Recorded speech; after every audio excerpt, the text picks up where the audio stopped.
The Diego Pavia rule could be great. It could be great. So, for those who are unaware, Diego Pavia is the father of the state of Alabama. Not actually, but maybe just a little bit.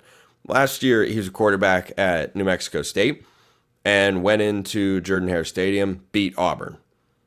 Real thing that happened. I think it was a blowout, too.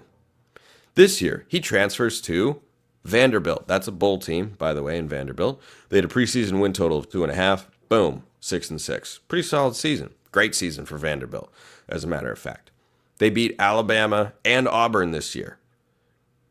He went 3-0 against the state of Alabama in the last 2 years, playing at New Mexico State and Vanderbilt. So, hence the jab at Alabama, because what else is he going to do? That's the guy. So he's got another year of eligibility. The NCAA D1 Council came down and said, yeah, we think Pavia's lawsuit is well-founded based on the judge's ruling. And so anyone who has expiring eligibility in college sports this year could come back next year if the reason or part of the reason you're out of eligibility is you played junior college ball for 1 or 2 years, and that's eating into your NCAA years. And the foundation of Pavia's lawsuit was, hey, why should my playing under the NJCAA count towards eligibility of the NCAA? So the NCAA, this still feels temporary. This still has not been resolved completely, but the NCAA Division I Council ruling that everyone can do that is a pretty significant step in that direction. Them coming back and saying, yeah, as long as you have the academic requirements, as long as you are on the plan, academically to make it all work, then yes, you can play for 1 more year. I don't know that that's going to be an unlimited ordeal because you could have fourth-year college kids playing their freshman season of college football pretty easily. You could play 2 years. If JUCO were to just not count at all, you could play 2 years at JUCO. Then you could redshirt your first year at a Power 4 school. And then the first year of eligibility you have, it's your 4th year playing college sports. And you're 22 years old.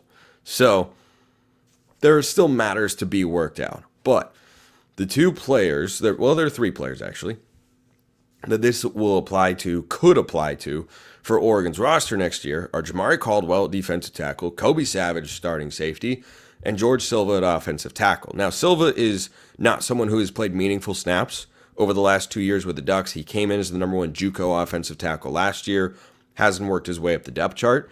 But if a third-year guy is one of your 2 deep players at the offensive tackle position that is overseeing a bunch of change with Alex Harkey coming in from Texas State and Isaiah World from Nevada, pretty solid place to be.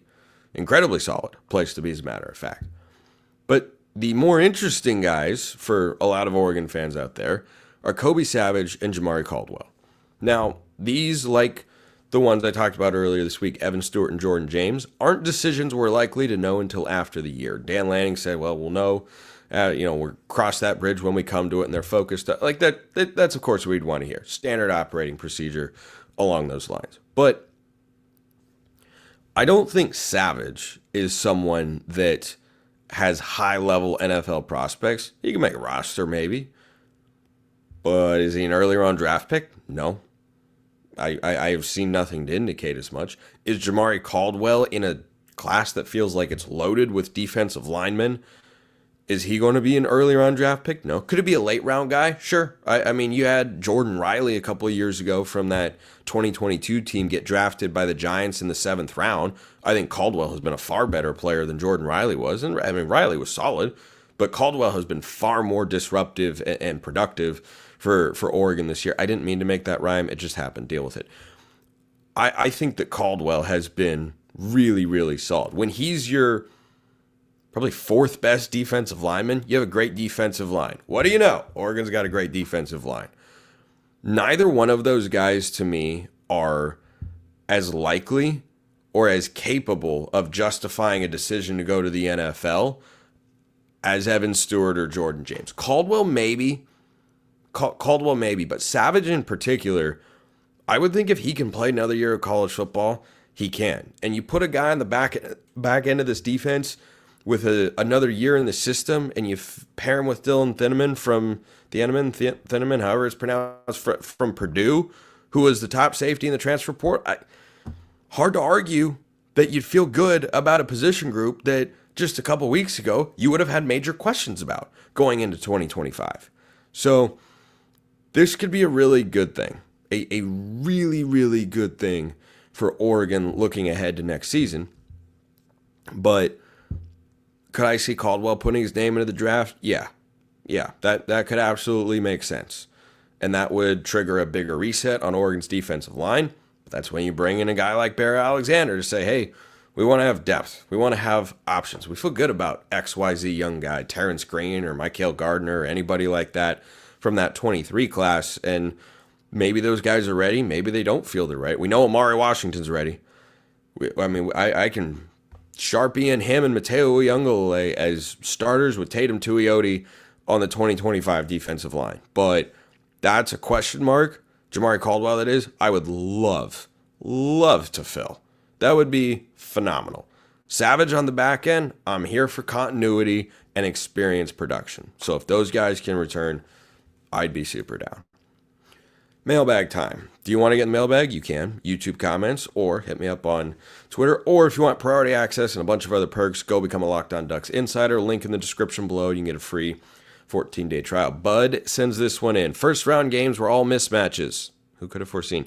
Love the fact that they were played at college stadiums. Agree, but the games were so non-competitive.